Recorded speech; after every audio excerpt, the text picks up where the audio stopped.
Shall begin. You should answer the questions as you listen, because you will not hear the recording a second time. Listen carefully and answer questions 1 to 5. Hi, I wonder if you could help me. I'm starting a course at Glenfield in a few weeks. I was just a bit worried about what facilities there will be and what I'll have to do. I'm especially interested in health and welfare stuff. Certainly. We normally send out a copy of our leaflet, Staying Healthy at Glenfield. I'm not sure why you haven't had it. Well, could you answer a few questions for me? Firstly, I'm wondering about how I get a doctor when I arrive. Well, you can register with the University Health Centre on North Campus. And do I have to pay for that? Not to register, but if you have to get medicines, there's a prescription charge of £6.50. Okay. Well, I'm not planning to get ill. That's only going to arise if I have any problems. So, should I just go along when I arrive? That's what we recommend for peace of mind, but it's not compulsory, and if you don't live inside the catchment area, you can't in fact register there. Where do you live? Well, at the moment I'm staying at the Backpackers Hostel in Hill Street, but I will be moving from there shortly, somewhere nearer. Well, there's a map at the centre which shows you the area that the university practice can accept people from. It's what we call the yellow zone. If you live outside that area, you have to find another medical centre to register with. It sounds like I'll only qualify after I move. I think you might be right. Then, in addition to the health centre, there's a free counselling service for all students situated on the North Campus. You don't have to register. They also have drop-in sessions. I say it's free, but that's only for up to 8 sessions. Beyond that, they normally refer people elsewhere. Sounds serious. Well, it's not just for big problems. People go there for advice on housing, workload, whatever, really. They can even arrange financial help. Is it confidential? Absolutely. Then again, a lot of students prefer to phone the Nightline service, which is run from an office on the central campus. They don't really encourage people to drop in. I see. So it's basically a free phone line. The number, if you want to make a note, is 0900 762 5913. I'll say it again. 0900 762 5913. Fine. Well, I hope I won't need any of these. What I will want is access to some gym facilities. Right. Well, you'll find those on the South Campus in the Sports Centre. It's great, but it's not free. You have to present your student card and pay a fee of £22 to get a pass. But that will last you for the whole year. Before you hear the rest of the conversation, you have some time to look at questions 6 to 10.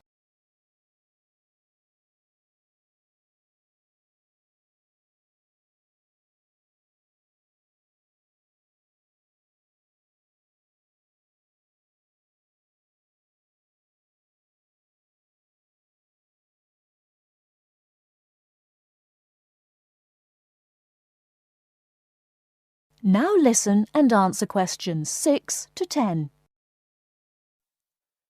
Is this information on the website? I'm afraid not. I can send you some leaflets or even resend the whole information pack if you give me your details. Could you send the whole information pack, please? Yes, that's fine. I'll have to take down some details. Could you tell me your full name? Sonia Orr. S-O-N-Y... No, I'll spell it. S-O-N-I-A. Then Orr is O-R-R. Orr. OK. And you said you were on Hills Road? Yes, but don't send it there as I'm about to move. I'll give you my new address, which is 22 Winter Gardens. That's Glenfield. And the postcode? Oh, yeah. That's GF23 9BQ. Fine. Now, we're doing a bit of data collection about who uses our services at the moment. Can I just ask a few more questions? Yes, that's fine.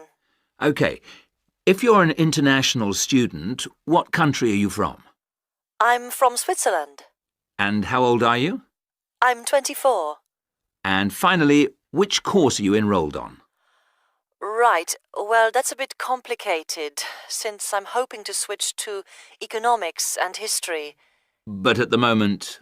I'm down to do economics and sociology. It's a joint degree. OK, I'll put that. Great. Well, I'll pop the information pack in the post, and you should get it soon. That is the end of part 1. You now have half a minute to check your answers.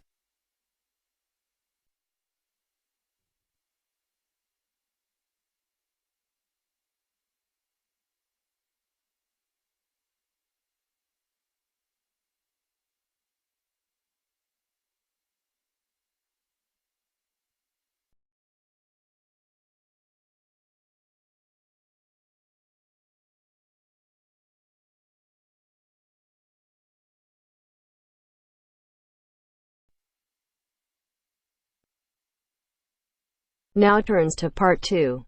Part 2. You will hear part of a lecture on art and culture in the Indonesian island of Bali. First, you have some time to look at questions 11 to 15.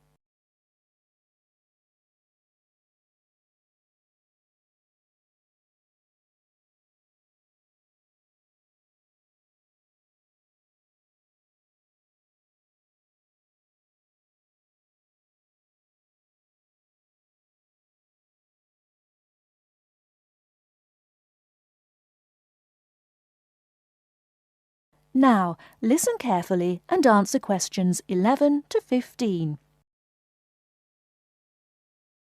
Last week, we looked at the traditional art of Japan. In this week's lecture, we're going to move south and look at the very special way in which art has developed in the beautiful island of Bali, which is now part of Indonesia. I'll begin by giving you a brief historical overview. It's thought that the first inhabitants of Bali were farmers who arrived around 3000 BC, at the beginning of the Iron Age. They probably originally came from China, and in Bali they cultivated rice and built temples ornamented with wood and stone carvings and statues. The Hindu religion was introduced in the 14th century AD, and this has remained the main religion on the island. This was an important period in the artistic development of the island, when sculptors, poets, priests and painters worked together in the service of the ruling families. Rather than painting everyday scenes, artists concentrated on narrative paintings illustrating the epic stories of Hinduism. Bali's rich natural resources have always made it an alluring goal for merchants, and from the 17th century onwards, Dutch ships visited the island to trade in spices and luxury goods. Gradually, the old royal families lost their power, and eventually, in 1906, the Dutch East Indies Company was founded, and the island became a colony. In the 20th century, art then took on a very different role, as a tool accessible to everyone in the fight of the Balinese people against colonization, rather than as the property of a minority. Shortly after this, in the 1920s, stories of the beauty of the island of Bali began to spread around the world, and Balinese art underwent another vast transformation with the advent of tourism to the island. At first, this was only on a small scale, but it had important effects. Expatriate artists from Holland and Germany settled on the island, bringing paper, Chinese ink and other new materials with them. They worked with local artists, encouraging them to experiment with concepts like naturalism, expressionism, light and perspective, as well as to move away from the traditional focus on narrative painting towards something closer to their own experience. When independence came in 1945, this desire for an art to match a new national identity became stronger, and the traditional narrative paintings started to give way to scenes showing the everyday life of the Balinese people, harvests, market scenes and daily tasks, as well as the myths and legends of their history.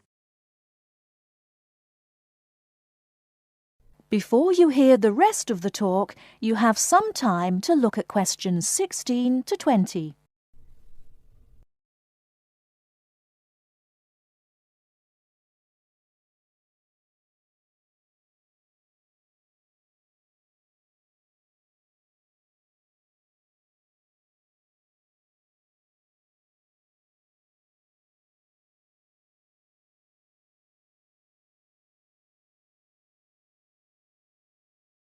Now listen and answer questions 16 to 20. Many of the features that give this art its special place in the world today can be traced back to these historical roots. One feature that is rooted in the events of the last century is that today in Bali, the production and the appreciation of art is not restricted to a minority. In fact, there is a famous saying that in Bali, everyone is an artist.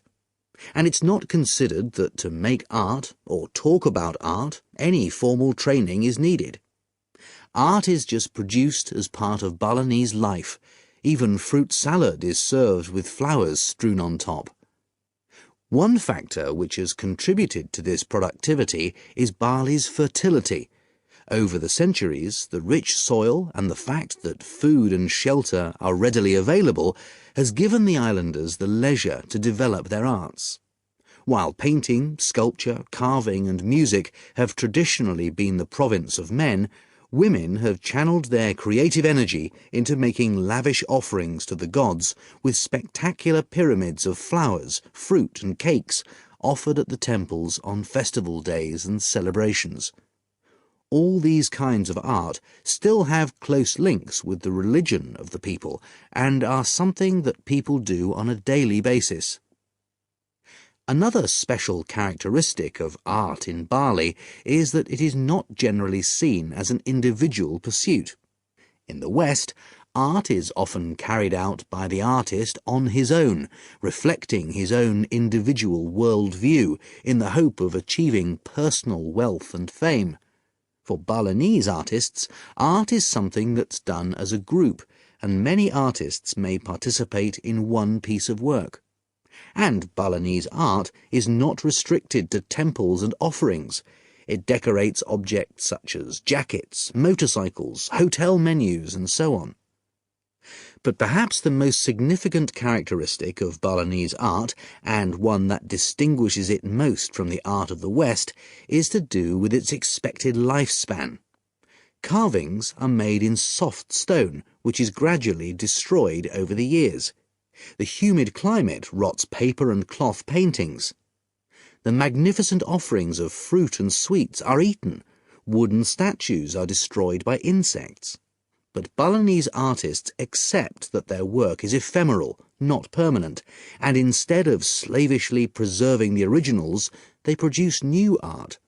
And all this rebuilding, renovating and replacing means that the island's art continually evolves and perpetuates itself. That is the end of part 2. You now have half a minute to check your answers.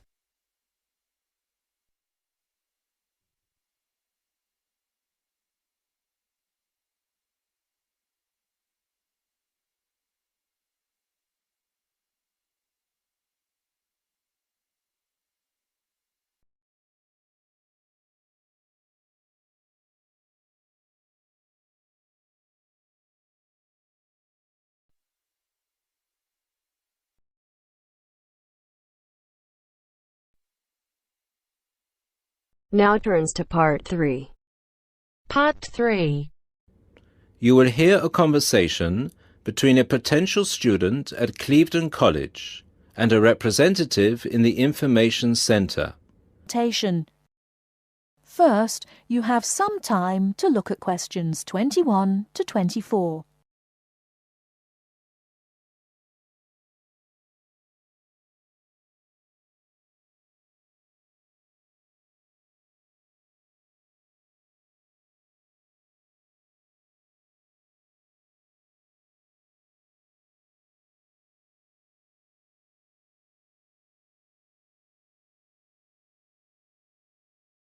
Now, listen carefully and answer questions 21 to 24.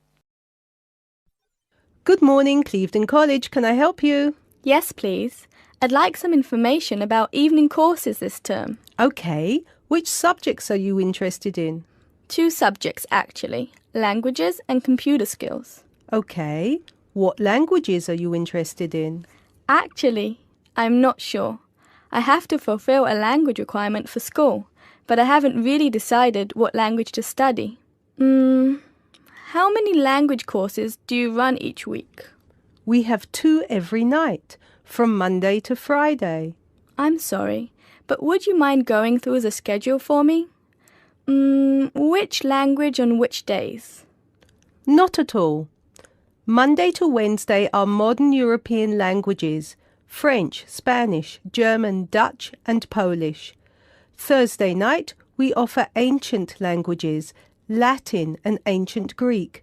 And on Friday we finish off with the Asian languages of Hindi and Bengali. Monday to Wednesday, modern European.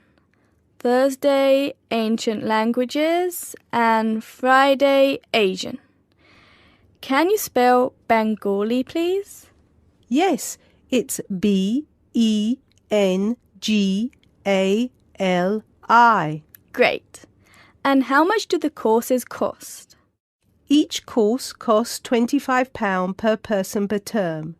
But if you want to do 2 language courses, there's a 10% discount, but only if you book for 2 terms. So the 10% discount is if I take 2 courses for 2 terms. Is that right? Right.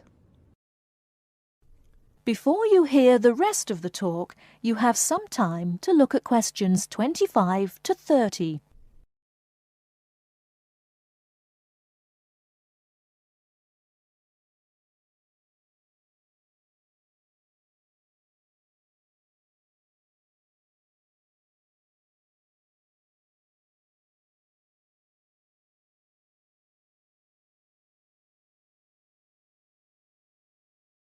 Now listen and answer questions 25 to 30.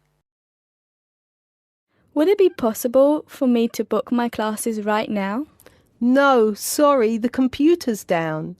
What I suggest you do is call extension 9694. Oh, no, sorry, 6994 after 6 p.m. and ask for Mrs. Johnson. I'm sorry, I didn't get that. Did you say 6994 after 6 p.m? Yes, 6994. Please ask for Mrs. Johnson. Thanks. OK. Can we now look at the computer skill courses? Yes, of course. Computer classes always start in the first week of the month. And the way it works is we offer 1 computer class for the entire month. So you might spend 1 month on databases, another month on Excel, and so on. Classes meet once a week on Tuesday afternoons. The next class starts February 1st. OK, so for the upcoming month, February? February is going to be databases. There are 24 places still free on that course, and it costs £40 per person. February, databases, 24 openings, £40. OK. Excel starts in March, and that's nearly full. Only 4 slots left. It's £45. OK, Excel, March, only 4 slots left. Got it. April is Outlook. That is never as popular since it costs so much more, but you get a free CD. It is £60 for the month, and there are 19 places left. OK, April, Outlook, £60. Is that it? No. On the 3rd of June, we start a Word course. We have 16 vacancies for that at the moment. It's also expensive at £55. 3rd of June, Word, 16 vacancies, £55. Now, do I call the same number to book a place in one of these classes? No, you have to call Mary Jones, I think. Yes, Mary Jones. Extension 9623. Sorry, could you repeat that number? Yes, extension 9623. Please call her before 6 p.m. Okay, many thanks for all your help.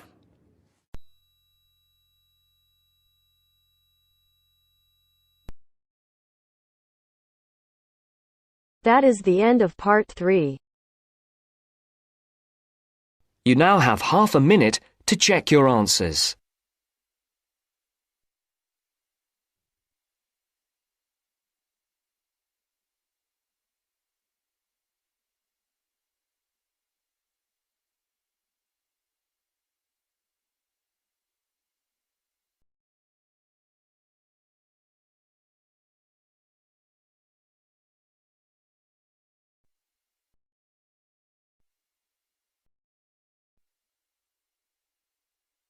Now turns to part 4.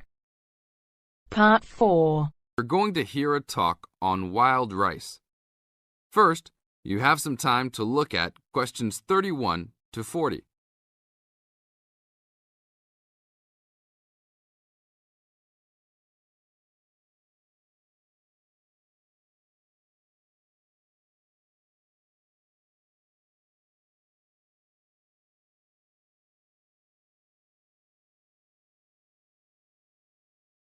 Now listen to the tape and answer the questions. Good morning. Today we'd like to talk about wild rice. Contrary to what many people believe, wild rice is not rice at all, but a grass. Much of it sold in the world today is not even wild, but rather cultivated varieties that do not occur naturally. Wild rice is really an annual aquatic seed found mostly in the upper freshwater lakes of Canada, Michigan, Wisconsin, and Minnesota in North America. Indians gathered wild rice before any explorers set foot on the North American continent. Early explorers were greatly impressed with the strength and hardiness of the woodland Indians, and attributed their vitality to their ample servings of wild rice. Wild rice can grow in water as shallow as 3 or 4 feet along marshes and muddy waters. A tall plant, it grows to a height of 8 to 10 feet, with a long flower cluster that reminds one of a narrow broom. The grains in their husks on the tall stalk look somewhat like oats. Truly wild rice is a challenging crop to grow, even today. It's very susceptible to failure due to weather conditions. If a heavy windstorm comes along just before harvesting, the seeds can be blown into the water, ruining an entire crop. Harvesting at just the right time becomes a matter of beating the birds to it, since wild rice is considered a delicacy by many birds living in the area. Other challenges include insects, disease, poor drainage, and high waters. If the grains are too green, they are difficult to thresh or beat out of their husks. If left on the plant too long, even a few days too long, they fall off the plant into the water. Airboats have brought about recent improvements in commercial harvesting of the wild rice, while newer techniques for parching, winnowing, and hulling have been a help in saving time and labour. Still, it takes about 3 pounds of grass seed to yield 1 pound of wild rice. Buyers should be aware of 2 types of wild rice, gathered and commercial. Foraged or hand-harvested wild rice is gradually being pushed out of the market by hybrid commercial varieties. Hand-harvested wild rice makes up less than 20% of the market today. Heirloom varieties of this foraged grain still exist. In fact, it is the only heirloom grain sold commercially. However, package labels can be deceiving. Though the label may read Indian harvested or organic, the product may be hybridized wild rice placed in freshwater lakes and gathered by Indians in airboats. Hand-harvested, organic, and from the Great Lakes region is the real thing, with superior flavour and aroma, but it may be difficult to find. Though wild rice is one of the most expensive grains, it goes a long way. Some say that 1 pound of the grain can feed 30 people. To compensate for its high cost, try combining wild rice, half and half, with brown rice. For a truly colourful presentation, try 1/3 of each: white rice, brown rice, and wild rice. That is the end of part 4.